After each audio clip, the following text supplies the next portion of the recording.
ఉమ్మడి నెల్లూరు జిల్లా నాయుడుపేటలో AP food commission chairman Vijayaprathap Reddy తనిఖీలు నిర్వహించారు. జెడ్పీ బాలుర ఉన్నత పాఠశాలతో పాటు అంగన్వాడీ కేంద్రాల్లో తనిఖీ చేసి రికార్డులను పరిశీలించారు. పాఠశాల పరిసరాలను, వంటగదులను, బియ్యం, కూరగాయల నిల్వలను పరిశీలించారు. విద్యార్థులకు అందిస్తున్న భోజనంలో నాణ్యత లోపిస్తే చర్యలు తప్పవని హెచ్చరించారు. మెనూ ప్రకారం విద్యార్థులకు నాణ్యమైన భోజనం, చిన్నారులకు పౌష్టికాహారం అందించాలని ఆదేశించారు. ఏమేం రైమ్స్ వస్తాయి మీకు? రా చెప్దురా.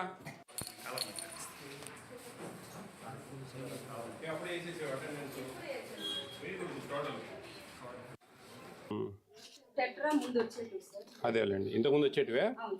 ఆ ఏరియాలో నెల్లూరు డిస్టిక్లో టెట్రా అనే వస్తా ఉంది.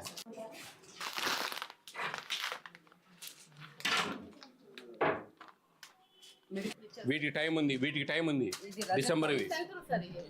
అదే నేను అనేది, ఎన్ని సెంటర్లు ఉన్నాయా? గ్రామీణ ప్రాంతాలలో ఉంటుంది, దాని పేరే శుక్రవారమే. మిగతా అన్ని రోజులు కూడా కలర్ఫుల్ రైస్ మనకి ఇంట్లో ఫెస్టివల్స్కి చేసుకున్నట్టుగా చేతులలో బ్రహ్మాండంగా చేస్తా ఉన్నారు. మీకు అందరికీ కూడా నిజంగా ప్రభుత్వాలకు మీరు ధన్యవాదాలు తెలుపుకోవాలి. మీ ఏజ్లో ఈ టైంలో ఇటువంటి రకరకాల 6 రోజుల భోజనాలు, 5 రోజులు ఎగ్స్, సాటర్డే రోజు పల్లి అట్లేదంటే కన్నా హైదరాబాద్ నా అసూలూరుపేట సంబంధించి ఇక్కడ నాయుడుపేట ఈ గ్రామాలలో, ఈ కాన్స్టిట్యున్సీలలో ఫుడ్ కమిషన్ అనేది తనిఖీలు చేస్తూ ఉంది.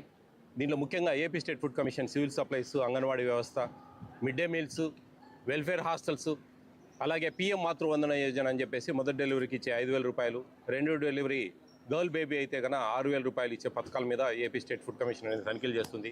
ఇది ఆహారం ముఖ్యంగా కేంద్ర రాష్ట్ర ప్రభుత్వాలు మిళితంగా ఇచ్చే, వాళ్ళ భాగస్వామ్యంలో ఇచ్చే ఆహారం మీద ఈ నేషనల్ ఫుడ్ సెక్యూరిటీ యాక్ట్ 2013 లోబడి ఏపీ స్టేట్లో ఈ ఫుడ్ కమిషన్ అనేది పనిచేస్తూ ఉంది.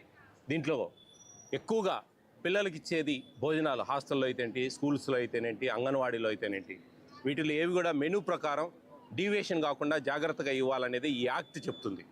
ఈ యాక్ట్ ప్రకారం పోవాలి ఖచ్చితంగా. ఇది కేంద్రానికి, రాష్ట్రానికి మేము నివేదికలు సమర్పిస్తాం. ఏ జిల్లాలో, ఏ నియోజకవర్గంలో ఏ విధంగా ఉంది, ఏ విధంగా లోటుపాట్లు ఉన్నాయా అని వాటి మీద చర్యలు తీసుకుంటాం. ఏపీ స్టేట్ ఫుడ్ కమిషన్ అనేది ఎటువంటి చర్యలు ఉన్నా కానీ మేము ఫైన్లు వేస్తాం, సుమోటోగా తీసుకొని కేసులు పెడతాం, సస్పెన్షన్కు రికమెండ్ చేస్తాం. ఈ విధమైన కేసులు జరుగుతాయి దీంట్లో. అందుకని అందరూ అధికారులంతా అప్రమత్తంగా ఉండండి. మాకు వీడియోల రూపంలో కూడా ఏవైనా కానీ ఎక్కడైనా తప్పిదాలు జరిగినవి అవన్నీ వీడియోల రూపంలో మాకు వాట్సాప్ చేస్తే కన్నా ఏపీ స్టేట్ ఫుడ్ కమిషన్ అనేది విజయవాడలో నుండి చర్యలు తీసుకునేదానికి ఆస్కారం ఉంటుంది.